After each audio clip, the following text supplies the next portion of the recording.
This topic that we're going to talk about in towing and tow walking is one that not only is near and dear to my heart, but also something that I see on a daily basis, 3, 4 times a day at least, and something that I believe is very much undertaught and underdiagnosed, misdiagnosed, mistreated, undertreated, whatever terms you want to throw at it. Any questions that you have about anything that I say on this webinar, please feel free to email me anytime. Any children that you have as patients or your own children that you have questions on, please feel free to email me. You can give me your cell phone number. We can text. I know there's a few people on this webinar right now that already text me videos and pictures of their kids that they treat, as well as their own kids. So please feel free to reach out at any time. We have to remember something when we're talking about anything podiatry. That goes for everything, of course, with pediatrics is no exception, but it's always all about the biomechanics. And I was just down in New Jersey lecturing for 4 hours, and really one of the points that I was driving home to the audience was that you should always do a biomechanical exam on every single patient that you see, no matter what they're there for. Of course, we're going to be talking about pediatric biomechanics. We're going to be talking about in-towing, tow walking, but I just want everyone to really appreciate the fact that every one of my patients, the most trivial to the most complicated thing, it all starts out with a biomechanics exam. And that, of course, is extra important in the pediatric population because you don't outgrow it, you compensate for it. You don't outgrow the issue, you compensate for it. The body is so wonderful at compensating for issues that it has, but that's bad because other things then suffer later in life. So just know that if you ever hear from any patient, any parent, any doctor that you'll just outgrow it, that I find that insanely abhorrent. And furthermore, it's never too early. It's absolutely never too early to treat, and especially in towing and tow walking, the absolute earlier the better. Just know that. It's so much easier to treat when you see something at its genesis point, as opposed to something that's 30, 40, 50 years down the road with 20, 30, 40 compensatory things going on. So never too early to treat, and you never outgrow it. So the dictionary, there's this term idiopathic, and if any of you have ever heard me lecture, you know that this is one of my least favorite terms. And it was interesting when you look at the definition, it says relating to or denoting any disease or condition which arises spontaneously or for which the cause is unknown. It's sort of like, oh, well, I don't know, it just kind of popped up, you know? We got kids who come and they tow walk and it's idiopathic. It just arose spontaneously and we don't know what the cause is. Well, then I Googled, is the word idiot derived from the Latin prefix idio? Well, even though it seems like it should be, unfortunately, that's not true. But it really should be, because I really believe that with tow walking and in towing, which routinely are diagnosed, we're going to put that in quotes, as idiopathic. That's not a diagnosis, by the way.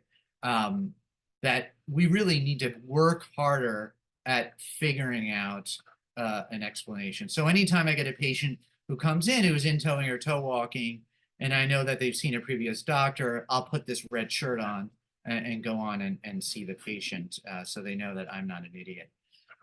Remember this too, not only do we start off with our biomechanical exam, no matter what age, and hopefully you all caught my last webinar, and I know Ann and Sarah put it up on their website, Catch It. We talked about the pediatric foot structure as it evolves biomechanically. I think one of the webinars that we'll do in the future, we'll be talking about sort of the adult foot type. And there are no good feet. Feet were not made for what we do. Feet were made to be barefoot. Feet were made to pronate, move all around when we walk on uneven surfaces. And so inevitably what that gets us is not only really bad orthopedic issues, but it gets us really good job security. Because while the feet have not evolved very well, certainly the issue for which we're treating patients is more and more prominent. And so feet were not made for what we do, and there's always a problem somewhere. And once again, this is a theme I drive home over and over and over again. It is genetic. Genetics, genetics, genetics. I want you to know that a lot of the stuff in this presentation not only will be, of course, recorded and then put on Ann and Sarah's website, pediatricmeetings.com, but also on my website, decaropodiatry.com. I have basically everything I've ever published on everything and anything, all videos that I do that I shot during COVID, all videos that I do when I make my TV appearances, and we're always talking about pediatrics. So like I put this slide up just to remind me to tell you all that there's a ton of resources that I'm trying to put out there for further pediatric education. When I saw the pre-registration list today, I noticed that there were some people that are registered for the ACFAP conference in September, which we'll talk about more, but I also noticed that there were a lot that weren't. So go to my website, rewatch this video, watch my old Zoom videos, read this stuff, and get interested in pediatrics. So who are my allies in practice, especially when it comes to the in-towing and toe walking crowd? Early intervention therapists, the PTs, the OTs, the speech therapists that are treating kids under the age of 3. These are the therapists that are dealing with neurological concerns, orthopedic concerns, autism spectrum, sensory processing spectrum, gross motor delay, all the things that hold kids back. That could also be vision, all the things that are holding kids from meeting their gross motor milestones. And not surprisingly, toe walking and in-toe walking are right at the top of the list of what these early intervention therapists see. I just did a webinar for the Massachusetts Early Intervention Consortium 2 weeks ago, and we were talking with like 200 therapists, and they were saying it is amazing how much of the stuff we see at a young age, yet how much of it is either overlooked, undertreated, underdiagnosed. I'm using all these words that aren't really words in the English language, but you know what I mean. They're just not addressed. Physiatrists, neurologists, we have physiatrists and neurologists referring to us all the time, as well as referring to them all the time. We're sometimes helping make neurological diagnoses at early ages, earlier than most kids get these diagnoses, because we're seeing these issues in the feet, which are actually telling us a story about the neurology history of a child and the genetic history. Physiatrists, because they're really good at kind of treating the whole body and looking at all of this. We're working with developmental optometrists. Developmental optometrists deal with all sorts of vision issues early in life, mainly toe walking, which is can often be a vision issue, and they deal with a lot of autism spectrum disorders as well, which, as we all know, goes hand in hand with toe walking. And then, of course, and you've heard me say this 1,010,000 times, and if you haven't, you will in the future, because I will continue to say it till I'm 6 feet under, your current adult patients. Those are your best allies. Those are your best allies to grow your pediatric practice. Those are your best allies to learn about why the child is suffering from what they're suffering with. Those are your best allies in order to see the full genetic outcome of what is either not treated, mistreated, or just kind of overlooked as sort of, oh, you'll outgrow it. I can't tell you how many times I get children in who, let's say, are in-toe walking, and the parent or the parents that inevitably come in with them had a similar history, and we're told they'll outgrow it. And you know, it's interesting, and I find this, and I'm finding it more and more, and I don't have kind of data to support this. This is sort of anecdotal, but it's always interesting to me when I see a parent who brings their child in for something like in-towing, for whatever the reason is. If the parent did not grow up in the United States, they most likely were treated and treated correctly. But if they grew up in the United States, they were not treated and told they'll outgrow it or there's nothing to worry about. And I don't know why this is. And it really disappoints me, because we're supposed to have the best medical system. But for some reason, the orthopedists have taken hold of kids and said nothing matters except if it's surgical, and everything is going to be outgrown, and you know, there's nothing to worry about with kids. I mean, I guess that's good as a pediatric specialist, but it's very bad for the kids that are suffering. So everything, as I think everyone on this webinar knows, and if you don't, go to my website, check out my previous Zooms. Everything that I practice is predicated on our 24 foot type classification system, which is patented, which basically patented that there are 24 different congenital foot types. That's on your left. And then also on the right is sort of kind of the 6 major categories. So if you're not sure what you're looking at there, look it up, watch my Zoom COVID lecture series on Pediatric. Go to nolero24.com and sign up for our webinars that we have on foot groups. But this methodology that we have is really for everyone over the age of 10. But I bring it up because later in the presentation, we're going to talk about how certain adult foot types that you can appreciate from this chart actually translate into the early toe walkers and the early in-toe walkers. So on our last Zoom, we talked about my rating scale that I devised for flat-footed kids, flexible flat foot, and when to treat for an orthotic. But this scale, the DeCauer rating scale, can also be applied to toe walking and in-toeing because while the scale isn't completely scientific in nature in the sense of it's not exact like, you know, A plus B plus C, and if it adds to plus more than 8 or less than 8, and you have a diagnosis or not, it's more sort of on the kind of should we treat kind of realm of things. And so when we talked about flat feet, we wanted to know how flat it was. We wanted to know about the family history, and we wanted to know how the foot impaired the child. And that kind of helped us sort of come up with a treatment plan for treating flat foot. But the same thing goes with toe walking. How much are they toe walking? How often are they toe walking? Is there a family history of toe walking? And does the foot by toe walking impair the child at all? So, and the same thing with in-toeing. How much do they in-toe? Is there a family history of in-toeing? And does the foot impair the child at all? I find it absolutely insane when a child comes in and they're walking and they're just like in-toeing and they look like their feet are going to cross each other. And they're toe walking all the time, in-toe walking all the time. They're tripping over themselves. The parent used to in-toe walk. They weren't treated, and now they're getting hip replacements. It's like, come on, people. Like, we got to do better.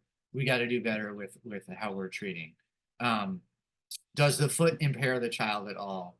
I call this one parental intuition. And for those who have heard me talk about this, if any of you have kids yourself, you know usually when something's wrong. It's amazing to me, once again, going back to this example again, when the parents come in and they've been told time and time again when their kid is walking like this, I don't know if you can see it, kind of like, you know, that the foot progression angle is 50 degrees turned in, that it's going to be fine. And while they're watching their own children trip and fall and hurt themselves. So yeah. What is causing the in-toeing? So what we're going to go over is kind of the main reasons that we in-toe, and then also the main reasons that we toe walk. So I get this question all the time by text or video of all you out there and all the podiatrists that I try to help out on a weekly basis through text with their patients, at shows with their own kids. And they ask me all the time, I have a kid who's in-toe walking Lewis, how do I treat them? And the good news is that often the treatment can be very similar. But the kind of not as good news, I never like to use the word bad news, term bad news, but there are you definitely need to suss out why the child is in-toe walking. You need to know a reason. And it's so important to know a reason because that will help you, A, treat them, obviously. B, it'll help you sort of track the condition over time. And C, it'll help finally, once and for all, educate the parents that are dealing with this child. And I can't tell you it's 100%, but it's probably close to like Dove Fresh 99 point whatever that Dove bar is, 99.44.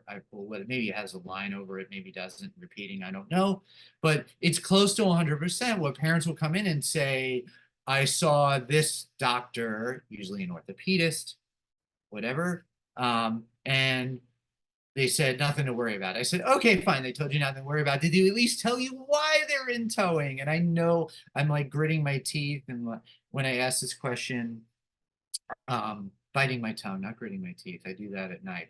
Biting my tongue And and they inevitably say, no, they didn't say why they're in towing. No, I just I go into one of my like poker face poses, even though I don't play poker.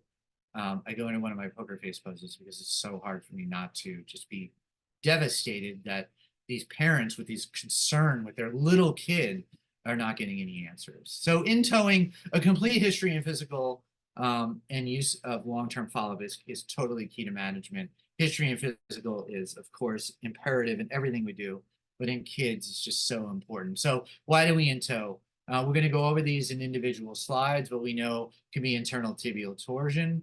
That's, of course, with tibial rotation being behind, not being externally rotating as fast as you would like it to. Internal femoral torsion, anteversion, which can be either structural or functional. Structural meaning it's actually how the femur is situated. Functional is actually how the muscles are acting. Metatarsus adductus or metaductus, whatever interchangeable term that you want to use. That's obviously one, and for all the podiatrists on here, this is, of course, your bread and butter. It's in the foot. Compensatory for center of gravity issues, limb length discrepancy, and then one that I'm leaving it red at the bottom because I'm actually going to kind of combine this reason, the early E foot type, because the early E foot type is actually a foot type that will often be the diagnosis for in towing, but will also often be the diagnosis for toe walking at the same time. So we're going to save that one to the end. So you can buy this on Amazon for $16.99. And I suggest that you go on now and you purchase it. For all you smart people in the audience, this is a sesamoid. That's your first. It is not the medial and lateral hallux sesamoid. It is, in fact, the patella. Here we are. It's the patella. And I've never shown this slide in all my history of lecturing over the last 25 years, but I show it because I want you, I wish I could make this into one of these like 3D puzzles where you could like stare at it and cross your eyes and like some knowledge would pop out of it. That would be really, really cool. And if you can design that for me, I'd appreciate that. But I put that up there. Yeah, thank you. Because I want you to think about the patella. I want every time you have a kid come in who's in towing, I want you to like, it should be like a slogan, this is your brain on the patella. Because the patella will tell you a lot about where the in towing is coming from. So when you watch a child walk, when we talk about the first two categories or three categories, when we talk about the femur, when we talk about the tibia, when we talk about metaductus, those are all structural. And the patella can actually tell us where those things are coming from. So when we're watching a child walk, let's go back to the patella here, $16.99 on Amazon. You can get your own copy of it. We're watching the patella when the child walks because the patella will basically follow everything above it. It will follow the hip. The patella will either be straight ahead and the child will be in toe walking. That means that nothing above the hip is playing, above the knee, excuse me, is playing a role. The patella is always turned in, meaning internally rotated. So the patella is always internally rotated, whether the child is walking in the swing phase or in one of the mid-stand stance, any time that the foot is on the ground. If the patella is always turned in, that's a structural femoral anteversion. It's coming from above the knee, and that just means that the femur and the hip are internally rotated. That's something that certainly we refer to ortho all the time. Or more than likely, and this is the scenario you're going to see all the time, and it's always ignored, and I hate to use the term always, but seeing kids on a daily basis, it's just, that's my life. The patella you see internally rotating. So the child lifts their foot up in the air in the swing phase, and you see the patella internally rotating. So it's an action. And that is something that is functional from the hip. That is something that the muscles in the hip, the adductors, which internally rotate the hip, and the abductors are out of balance, and that's functional. Back to the patella again. If we see the patella straight ahead all the time, we know it's coming from below the knee.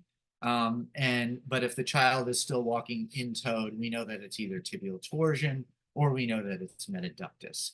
And you can look up the normal values for tibial torsion. I'm sure you still have your old textbooks. I measure both tibial, I get this question all the time. And I think it's like, I use this cliche. I don't even know if it's cliche, but it's a Simon and Garfunkel reference all the time, and I'm going to apply it to this too. There's 50 ways to leave your lover, right? I always say there's 50 ways to do a bunion surgery, but there's also 50 ways to measure tibial torsion and metaductus, unfortunately. And no one ever seems to kind of wrap their head around one way to do it. Well, I make it easy for myself. I measure both tibial torsion and metaductus, both with a child supine, frontal plane patella with the knee extended. And that's how I measure both of them.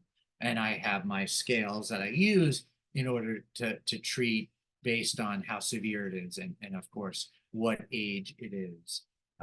With regards to tibial torsion, this is something that goes without saying. You want to get to as early as possible. Tibial torsion, really, when you have kind of internal tibial torsion and you're greater than 18 months, that's a problem. I mean, certainly we can try to brace the children in these braces that you see here, which I'll put up a slide for in a second. But the later you get to it, the worse it is. And children don't outgrow tibial torsion when they're behind the curve. They compensate for it. And the next time you get a child that comes in and they have tibial torsion, and you're wondering if they should treat it, ask the parents, did you in-toe as a child? And if they say yes, get them up on the table and measure their hip range of motion. And I guarantee that while you may not see much issue with them in-toe walking, you're still going to see the tibial torsion. You're going to walk straight, but you're going to see extreme external torsion of the hip, which is hip and lower back problems later in life. So get to this early. Metaductus, spontaneous resolution is unlikely. Adults have had this. They kind of look normal when they're older, but the heel everts, the hip rotates, we compensate. And so it's just, these things just don't go away themselves. So please don't get caught in that. And if you want to know more about, how you get rid of these, how you cast for these, how you brace for these, that's where the ACFAP seminar is. acfap.org is where you find out the information. That's where you come to the seminar and you see the people that are prescribing the braces. You see the companies that are prescribing the braces. You learn how to brace these kids. You learn how to treat these kids well, because these kids are underserved. There's not a lot of people that are treating these kids correctly or even treating them at all. And so it's great from a practice management standpoint, and it's great from a doing good for the world standpoint as well. So we have here the Wheaton brace, which you can actually use for both. We use these in our practice. The Wheaton is really good birth to 4, pretty much. And like I said, it can be good for, it's a KAFO, it's good for metaductus, and it can be good for tibial torsion. Unfortunately, even I, who specializes in kids and kind of like try to cultivate a reputation over the last 25 years, still get kids often too late. And so, of course, the earlier the better. With metaductus, casting them before they start to walk is paramount. Finding this stuff early is really, really important. We all know about little steps foot orthotics. I kind of talked about them last time. Hip range, yeah, I'll get to the questions at the end. Sorry, I get distracted by the questions because I want to answer everything, but let's answer those at the end. Whether it's tibial torsion, whether it's femoral anteversion, whether it's coming from the hip, whether it's coming from the tibia, these are all things that are going to be treated either with bracing, stretching, or they're going to be treated with orthotics. And so let's kind of talk about orthotics. We talked last time about little steps orthotics. And the reason I bring them back up, as you all know, I helped design these orthotics. We sell them around the world for pediatric flat foot. But I put this slide up because what I want you to appreciate are the bells and whistles of it, that deep heel cup that you need to stabilize the heel, the medial lateral flanges, the medial rear foot posting, and the medial sky. These are all characteristics of a really good UCBL. Once again, the key features of something for pediatric flat foot is to control the heel, control the heel, control the heel. The reason I put this up is that we also have a product called Little Step gait plates. And I put it up because the same orthotic bells and whistles, the heel control, the heel coat depth, the medial arch, the lateral medial flanges, these are all incorporated in our gait plates. And a gait plate, for those who don't know what it is basically a motion controlling fulcrum torquing device. And that's a lot, that's a mouthful, right? So when you look at the top of the screen up here, you see the gait plate. I don't know how many of you have seen that, but that extension, that lateral extension, that goes to the sulcus of the fifth. So the head of the fifth metatarsal, right where it meets the toe. And that basically, in effect, by being longer than the medial side, acts as a fulcrum to externally rotate the foot. And so pretty much all ages, all diagnoses, even under the age of 3, a gait plate is really helpful. Why? So people say, like, well, what is the treatment for tibial torsion? What is the treatment for metaductus? What is the treatment for femoral anteversion? What are the treatment? A gait plate is a concurrent treatment with any of the things you're doing, whether it's a Wheaton brace, whether it's kinesiotaping, thank you very much, whether it's foot stretches, whether it's whatever it may be. It's really good because there's 2 pieces to treating someone. Piece number 1 is addressing the issue, whether you're bracing it, whether you're stretching it, whether you're working it, whatever you're doing, right? The piece number 2 is everything else. These kids, they're getting this therapy, let's say, whatever it is, whether they're wearing a Wheaton brace at night or they're going to PT or you're stretching them or you're kinesiotaping them. But then they're walking around and they're living life and they're not doing these things. And when they're not doing these things, which is more times than when they're doing the therapy or the treatment, they're actually sort of not only unraveling the treatment, but they're creating poor muscle memory. So a gait plate basically acts as a fulcrum to externally rotate the limb so that there's no negative muscle memory. So the external rotation of whatever you're treating is actually something that's occurring on every step you take. Now we know that children don't put their heel well on the ground in the gait cycle until about the age of 3.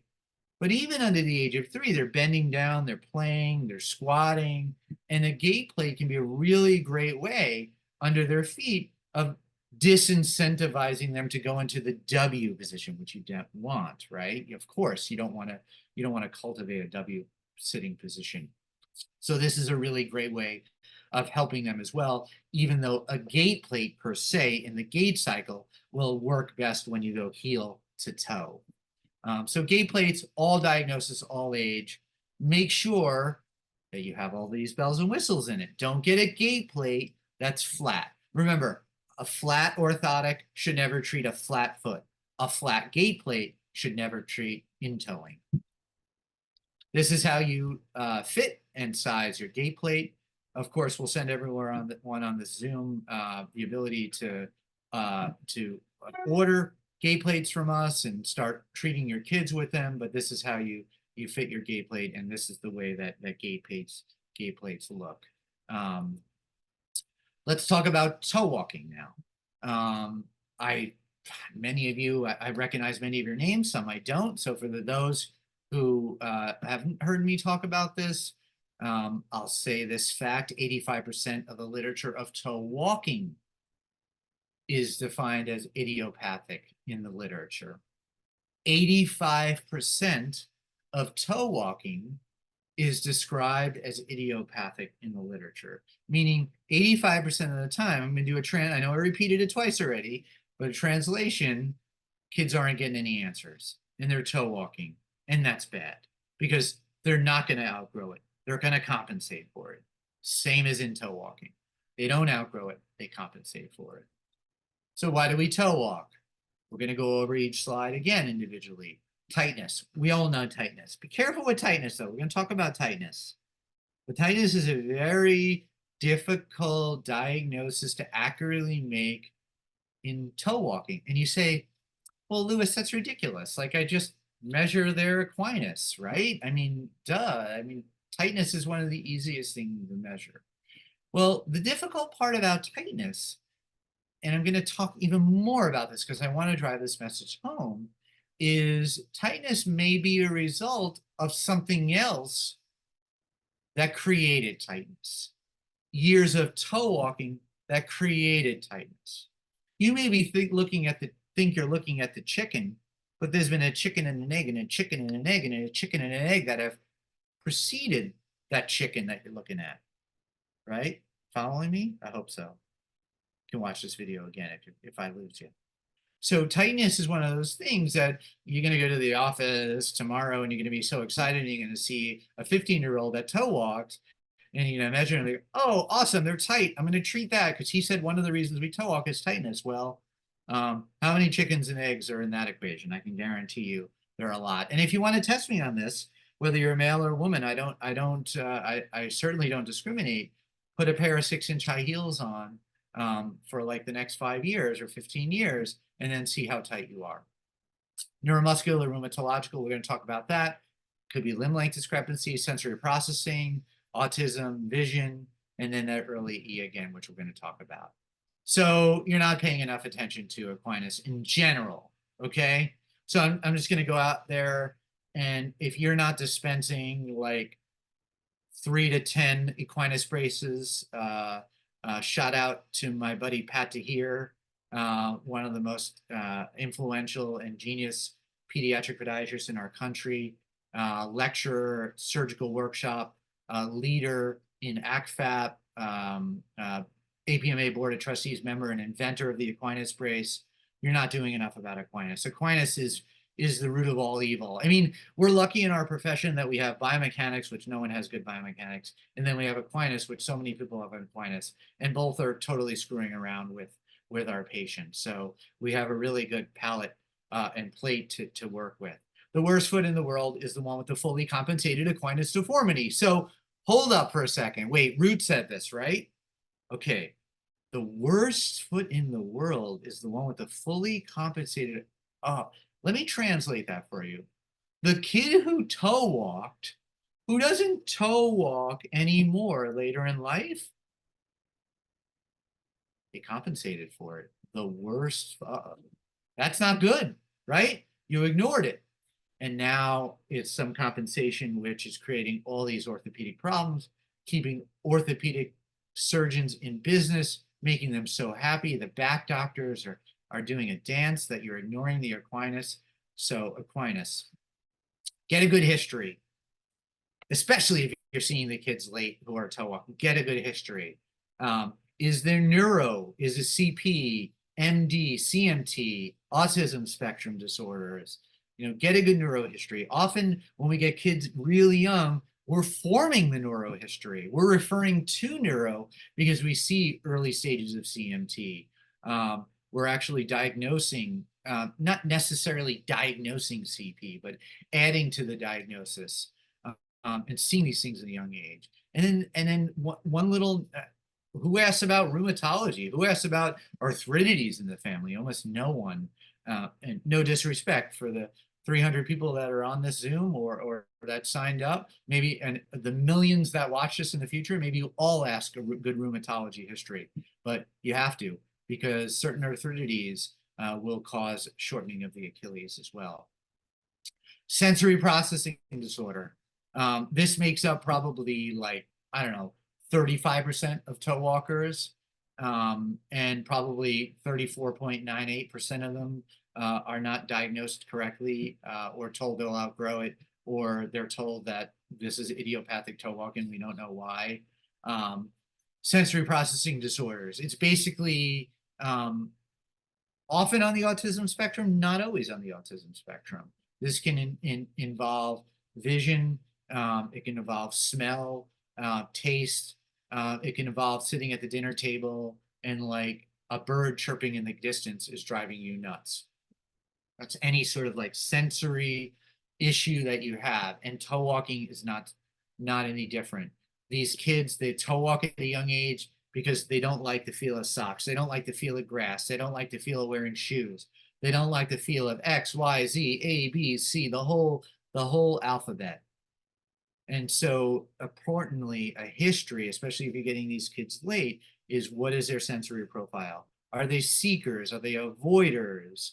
I wish I had more time, and I always say this, every lecture I say, like, I wish I had more time, wish I had more time. This is why I love doing these. But just to kind of finish on the sensory thing, consult an OT, look up the Wilbarger protocol for brushing. We refer out, when I say we, me, refer out to OT all the time to do brushing protocols for these sensory kids. The earlier, the better. The earlier, the better. I don't think I've said that enough. I'm going to say it one more time. The earlier, the better.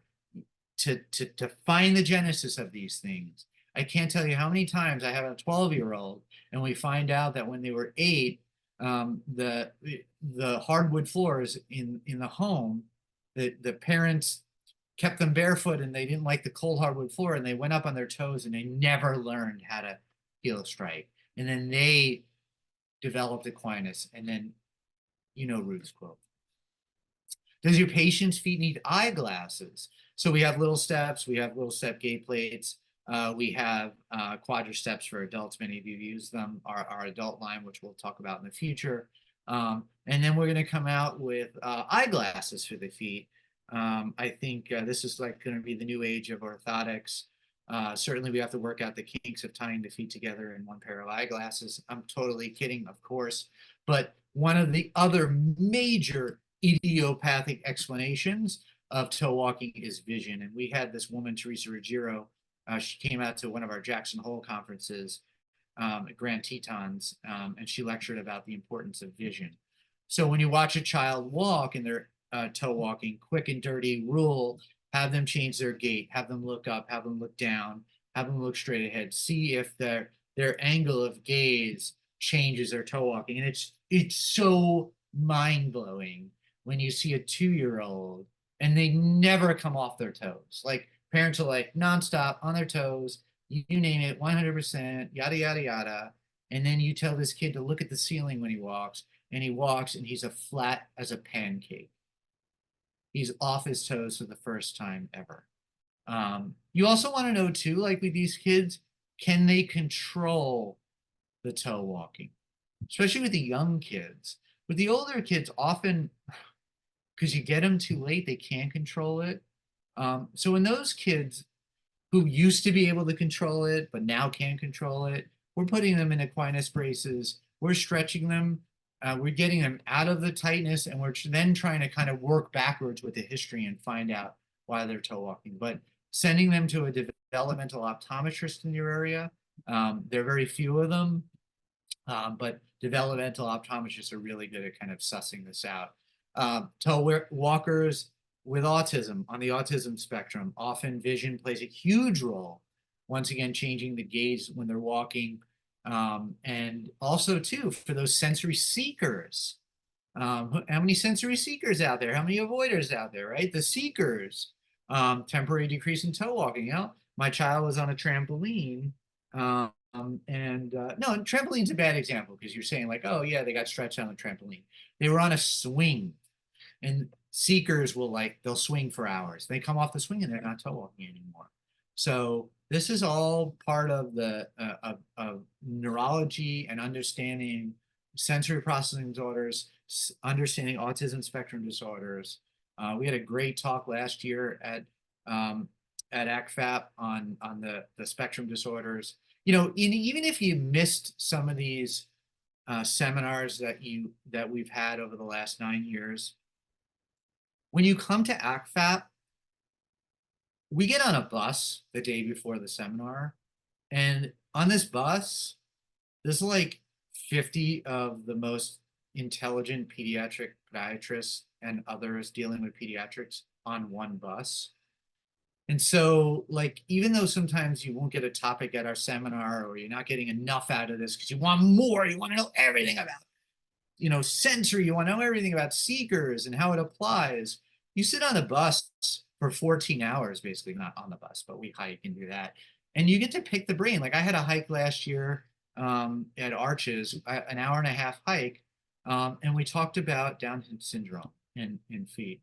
So like I gave an hour and a half Down syndrome lecture without even realizing it to someone there. Or you get someone like, once again, Pat Tahir, and you're talking about like Achilles lengthenings and why you would do one in this child and one not in the other child. Like you're getting these like free experts, which is so awesome. So for those of you who don't know the layout of ACFAP, the Thursday, the day before the scientific portion, we all get on a bus at like 5:30 a.m. or as early as we can wake up, and we go to the national park all day till sunset. And we just spend time together and hike and go to the park. And then day 2 is lectures, and then day 3 is hands-on workshops. It's amazing. There's no meeting like it. Sarah, you will come to the next meeting. You're now locked in based on what you said at the beginning, because yes, it is the best meeting in podiatry. And your website is podiatrymeetings.com. So I think like podiatry meetings would have to go to the best one. So toe walking, I said a trick with the little steps. This works brilliantly, especially at a young age. One side's up. So let's say you have a child that is usually like a little step size 3, for those who are familiar. You get them a 4, because on the left here, the hard shell goes past the met neck to the met head, sometimes even to the sulcus. And that's just enough in the shoe to deter the child from coming up on their toes sometimes, especially if you get it early enough. So toe walkers, whatever the diagnosis is, you just size them up one size with the little steps. And don't, I can speak freely because we're doing this Zoom, and I can talk about my product because this is not a CME, but you don't need a custom orthotic for this. You just don't. Just get them a larger. You're gonna save them money. You're gonna get it to them faster. Get them a little steps, one size up for all toe walkers while you're treating whatever you're treating, whether it's with a brace, whether it's with brushing, whatever you're doing. Get them into something to, once again, deter them from when they're doing the activity. You have a child who's in PT or is getting brushing.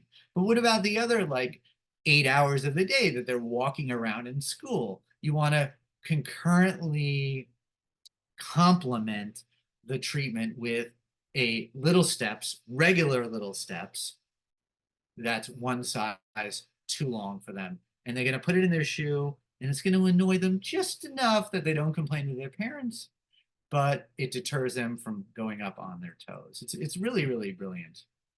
So in towing and toe walking, this is the kind of drum roll final piece. There are so many kids out there that nothing that I talked about with in towing and toe walking makes sense as a diagnosis. None of the torsions, none of the sensory processing, none of the autism, none of those stuff. It's actually the E foot type. And I'm going to show this slide. This is the second time I'm showing it, and I'm showing it 3 times. And the reason I'm showing it now is because we're going to talk about the E foot type in the next 5 or 6 minutes. And I want you to know that there's an article on DeCaroPodiatry.com under patient education, under publications, evolution and treatment of the E foot type. And I talk about in toe walking and toe walking on this. I want you to check it out.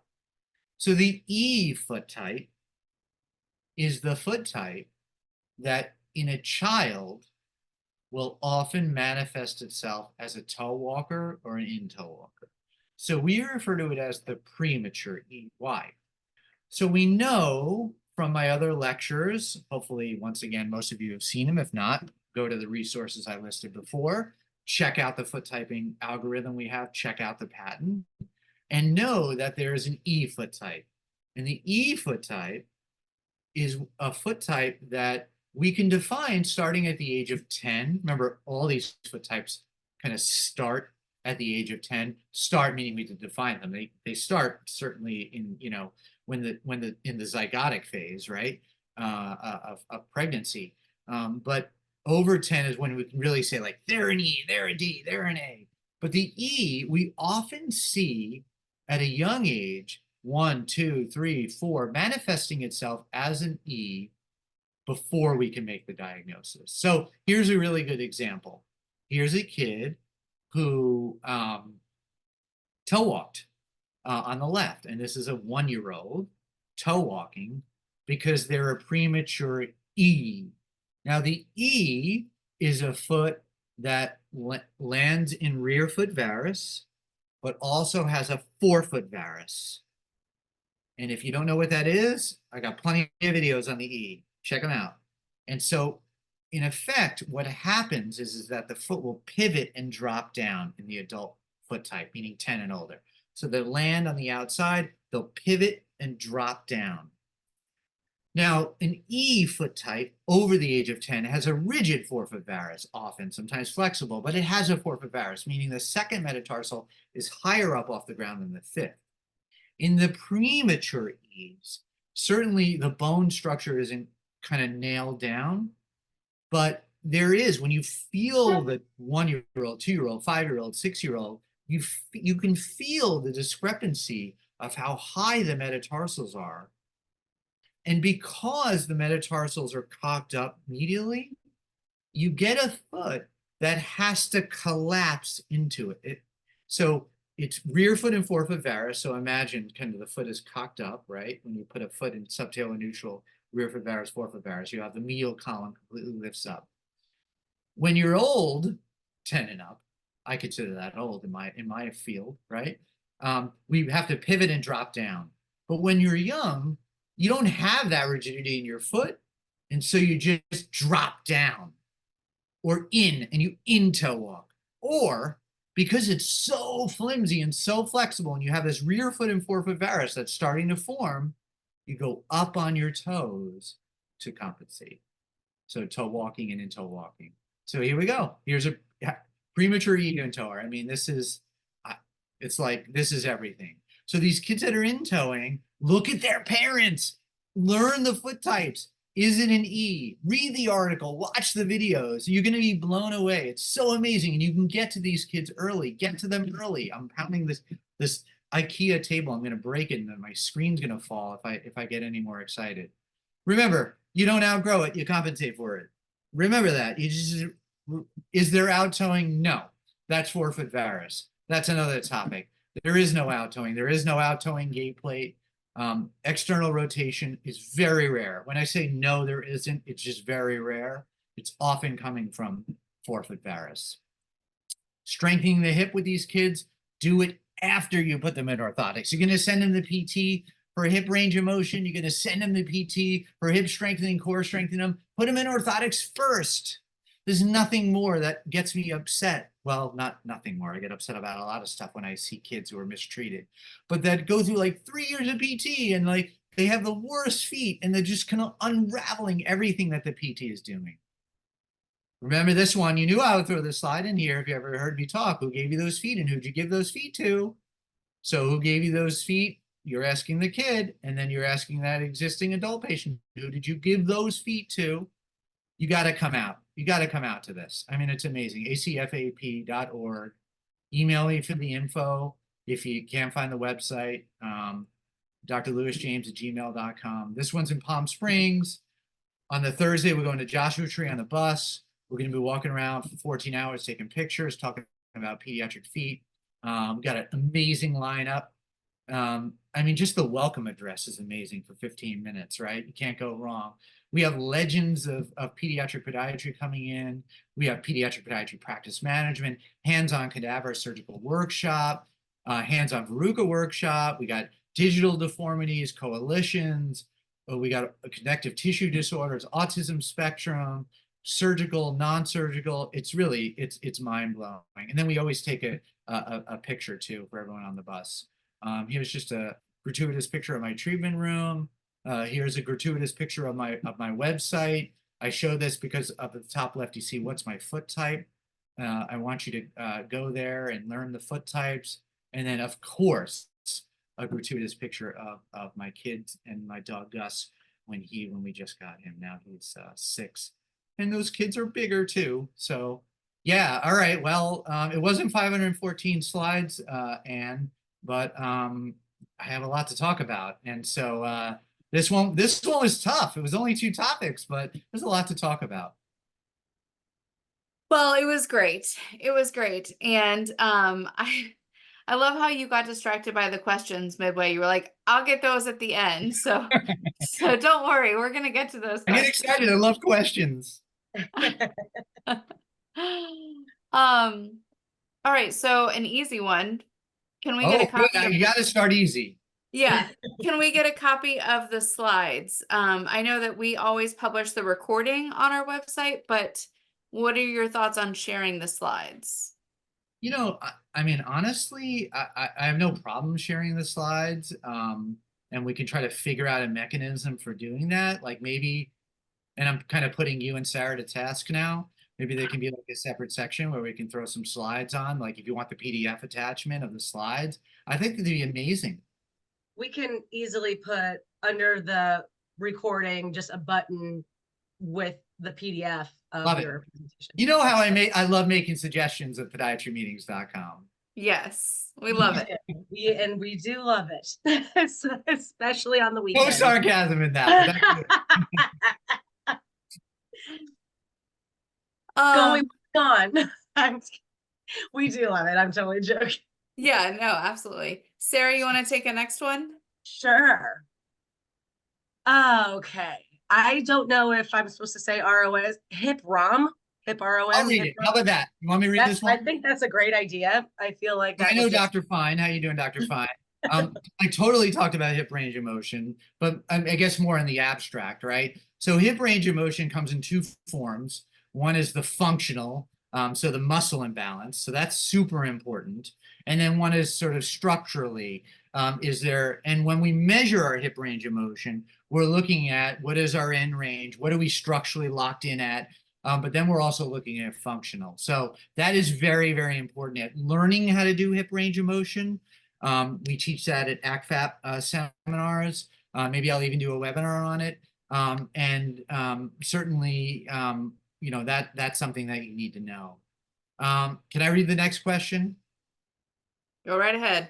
So what's your opinion on kinesiotaping in infants and toddlers to help, I'm kidding, help with alignment before they pull the stand? I love kinesiotaping. Anything that can help sort of kind of address the issue.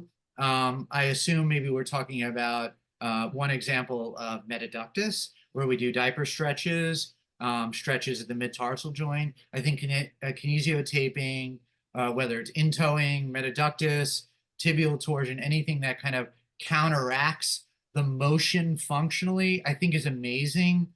Certainly, if whoever asked that obviously is into kinesiotaping, we haven't had a really good kinesiotaping, in-toeing and toe walking lecture at ACFAP, so contact me about that. I'd love to get you on board. Can you do anything for a 6-year-old with metaductus? So first and foremost, before I read the second part, you can always do something, okay? And yes, it's never too late. Of course, we want it earlier, but it's never too late. I mean, this is a loaded question, right? So how severe is the metaductus in the 6-year-old? Maybe you can still try some bracing. Maybe you can still do some stretching. Maybe it's surgical, but certainly with orthotics, we can control a lot of the ill effects of metaductus. And even 6, while it's way too late, isn't that late, if that made any sense. At what age would you begin to use little steps orthotics? I mean, Dr. Anonymous Attendee, I think that's like the best doctor name when you go to, like, you know, Dr. Attendee, first name Anonymous. That great question. Really, if you're getting a child that has a delay in gross motor at a young age, or there's something that you see when they're cruising or they're beginning to walk, is the perfect time to start little steps orthotic. It really is never too early to start once they're kind of getting up on their feet. And often we use them too with children with real challenges, just to get them to stand, to get that sensory feedback of what it's like to stand and what it's like to fire the core and fire the hip muscles. From what age can you use gait plates to be effective? You can use gait plates, once again, and I said this in my presentation, as early as possible. Certainly starting at the age of 3, you certainly see much more effect of the heel to toe being controlled. Now, Little steps are not going to control true structural femoral anteversion, but they're going to help kind of keep a lot of that residual muscle memory away while you're getting some sort of treatment for the femoral anteversion, which unfortunately often can be surgery. Here's a question. Amazing lecture. Thanks, Dr. DeCaro. That's the best question I've ever gotten. I wish you weren't anonymous, or I'd send you flowers tomorrow. So thanks for the pitch. That was an easy question. A thank you, easy one. How do we get a set of Little Steps orthotics? Email me. I'll get you the info. Ann and Sarah, like within 30 seconds, they're going to get me an attendance list. If not, I'm going to be emailing and text them. They know that already. Tomorrow, we're going to get out some links for ordering those things. How can you learn more about Little Steps and gait plates? Wow. Bert, great question. Nolaro24.com. You can go there, and there is a plethora of information, both on decaropodiatry.com, nolaro24.com. We're going to email you tomorrow morning about getting more information. How do you check for limb length discrepancies? Oh, Lauren, you know how to press my buttons. And let's put down limb length discrepancy as one of those ones in the future. We got to do limb length. Limb length is, ooh, that's a tricky one. I'll give you a teaser. We don't take out a tape measure and measure from ASIS to medial malleolus. Am I still good to go even though it's 9:01? Keep going. Plowing through these. How would you address the adult with compensated into? You would still recommend gait plates. Yeah, that's tricky. Oh man, that's a tricky one. By the time it's an adult, sometimes you're going to have to think about more of like a quadriceps orthotic, or an orthotic that's now has to control that eversion or whatever the reason for their in-towing. So really in-towing kind of sort of post-teenager when not using a lot of gait plates. I would love Angeline, I love that name, Angeline, to definitely get me a case. You probably have someone in mind. Shoot me drlewisjames@aol.com or drlewisjames@gmail.com. Shoot me a case. I'll even give you my cell phone, and I want to see what you're talking about with a specific case, and I'll help you get through that one. That's a great question. Certificate? No certificate. You just get a certificate from me of love of learning about kids, because you're in the minority. You're showing love to kids. Whitney Houston said it best. What is it? Children are our future. Teach them well and let them lead the way. Right? That's your certificate, the Whitney certificate. What's your opinion on prescribing bilateral AFOs to deter? Yeah, if you need AFOs, you need AFOs. So I think that's my opinion. Once again, it's diagnosis driven. Has that ship sailed where you can't stretch them? You can't, it's neuromuscular, you can't do surgery, or you're not considering surgery. Yeah, AFOs all day. But I find, and I'm glad you asked this question, but I'm finding that like AFOs are so overprescribed. And it's like, you didn't need the AFO, right? Certainly there's a place for them. But I mean, we try to avoid AFOs if possible, but we absolutely use them. Unfortunately, when it's most of the time all too late, or you're really dealing with some, serious neuromuscular disorder that you're just simply not putting a little steps under them and then getting better. Did I hear that your UCBL size has increased? Oh, yes. Tiffany, how you doing? Oh, it's nice to hear your name. Tiffany, I go way back. Tiffany, yes, we increased the sizes. So I know you use Little Steps. We'll get you the new sizes. And you can even, we put some large kids, right, meaning foot-wise, in some C, that's the C, quadriceps. So if you need an even larger Little Steps, you can put them in the C quadriceps, and that's kind of where you take the gap. And Angeline, you're welcome. That's a great way to end it. Awesome. I love it. I love how you rolled through those questions. Well, that's why I was like, I'm just going to go away. I was like, he's fine. I'm just going to go back to sweating over here in my corner. Yes. So just to recap, to make sure that we all deliver on all of our promises, you're going to send us some PDFs of your slides. We're going to get those up with the recording. We're going to send you the attendee list so you can send everybody all the information they need. Is there anything, and obviously the recording will be up on the website, I'll say by the end of the week, but hopefully, as soon as possible. It takes a little while to get all that together. Is there anything else that we're missing? I don't think so. I mean, acfap.org, come to the meeting. Yeah, absolutely. And you guys send everyone who attended this, you send emails out for future ones. I have a question actually. So you have someone watch a video, right? So some like kind of person lurking in the background, right? And they watch the video after the fact. Can you capture them to send them an email about future ones? Not unless we only have names of anyone who registered. So I could hold the video hostage and get a name. No. But maybe they can, if they like the video, right? Maybe there's a little blurb under the videos.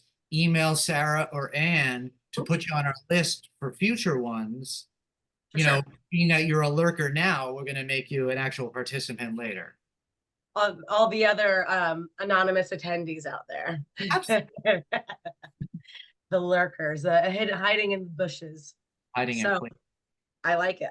Maybe someone will be hiding in like one of the Joshua trees. Just like Joshua Tree is amazing. You've never been? I don't know. I was gonna say, I don't know. No, I don't. I, for some reason, don't go west. I've been in 31 national parks, right? And Joshua Tree seems like kind of like, oh, it's a tree. And it was like, the name of an album. It's amazing. The place is amazing. I've heard it's incredible. And you put it on blast that now I can't go back on my. You're locked. So. Sarah, you're flying solo on that one. I am not traveling this year. I know.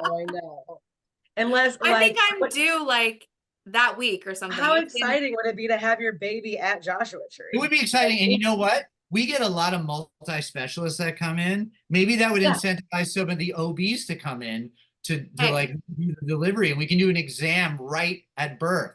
I always want to do my part. Everything I can do. We appreciate that. All right. Well, thank you guys, everyone. Thank you for joining. We will come good on all of our promises this week. And we hope to see you for the next one. We're going to do a couple more with Dr. DeCaro for the rest of the year. So be on the lookout for that information. Awesome. All right. Thanks, you guys. Thanks, Dr. DeCaro. See you guys soon. See you. Thanks, guys. Bye. Bye.